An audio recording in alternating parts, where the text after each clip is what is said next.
On se dit, est-ce que nous, personnellement, est-ce qu'on aura notre chance? Je critiquais beaucoup, mais je me suis rendu compte qu'en vrai, ça nous ouvrait beaucoup de portes et que ça nous permettait vraiment de voir tout ce qui était disponible partout en France. Un point négatif, c'est qu'on devrait plus mettre en avant les taux d'accès. Je trouve qu'ils sont pas assez bien précisés. Il faut explorer, sans se dire je peux pas, je peux.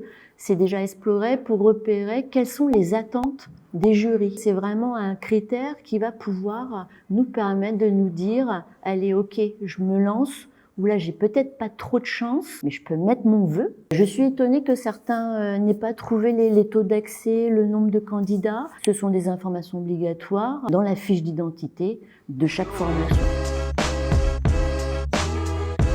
Je pense que ça stresse tout le monde un peu parce que déjà il y a le bac, les profs ils sont tout le temps derrière nous à dire si vous faites pas ça, il y aura ça. C'est le fait qu'on ne sache pas trop comment ça marche, sur quoi, sur quels critères, on n'est pas vraiment d'informations, ça s'apparente un petit peu à une loterie. On a ce stress parce que nous ne savons pas apprendre à faire des choix. C'est pas une matière qu'on apprend à l'école. C'est pour ça que moi souvent je leur demande de faire des tableaux par formation. Temps plein, alternance, mobilité internationale, le coût de la formation si on est dans un établissement privé. Ça va nous permettre d'organiser nos idées. Je sais pas encore ce que je vais faire, donc c'est difficile de vraiment trouver le bon truc. On a le droit à l'échec parce que chaque échec nous apprend quelque chose, à condition d'être très vigilant et être hyper réactif. On va se poser des questions. Pourquoi je suis pas à ma place? Pourquoi ça me plaît pas?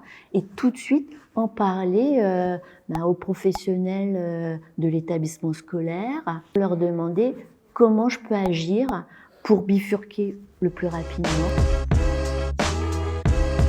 Surtout les terminales d'avant, les amis qui sont maintenant en école supérieure, ils aident. Il y a certains professeurs qui essayent de nous accompagner au mieux. Et après c'est beaucoup ma mère qui m'aide beaucoup. Il faut également avoir différents avis, pas seulement celui de notre entourage, des copains ou des profs. Il y a les psychologues d'éducation nationale au sein des CIO, il y a les conseillers info-jeunes au CIDJ ou dans nos différentes structures. Sur Parcoursup, on trouve également des ressources. Je pense à mon projet SUP que je trouve assez bien fait pour pouvoir vraiment nous guider. C'est assez compliqué, très démotivant de savoir qu'il y a beaucoup d'élèves qui n'obtiennent rien. Non, il n'y a pas un maximum d'élèves qui n'ont rien. Il y a une étude qui montre qu'il y a plus de 80% d'élèves qui ont eu l'un de leurs vœux satisfait. Ces exceptions, quand on regarde un peu plus proche, on se rend compte que souvent c'est par rapport à des formations hyper sélectives. Quand on est refusé, qu'est-ce qu'on peut faire après si on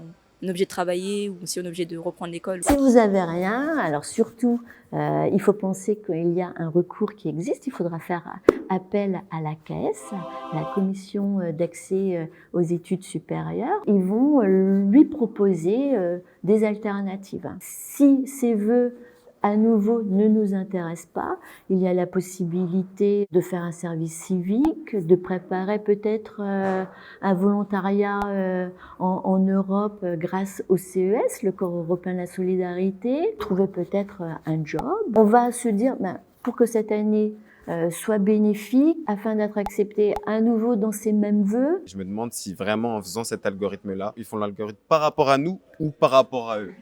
L'algorithme, il est avant tout pour repérer les élèves qui vont réussir ce fameux diplôme.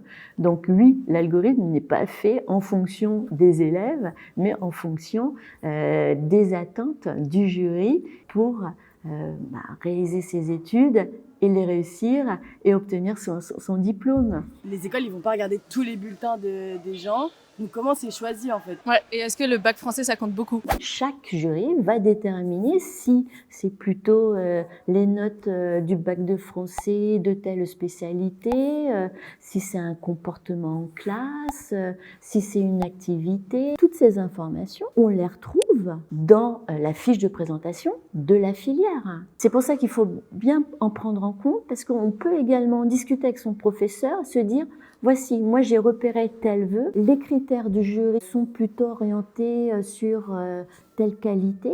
Si vous pensez que je l'ai, est-ce que vous pouvez influencer, orienter votre commentaire dans ce sens ?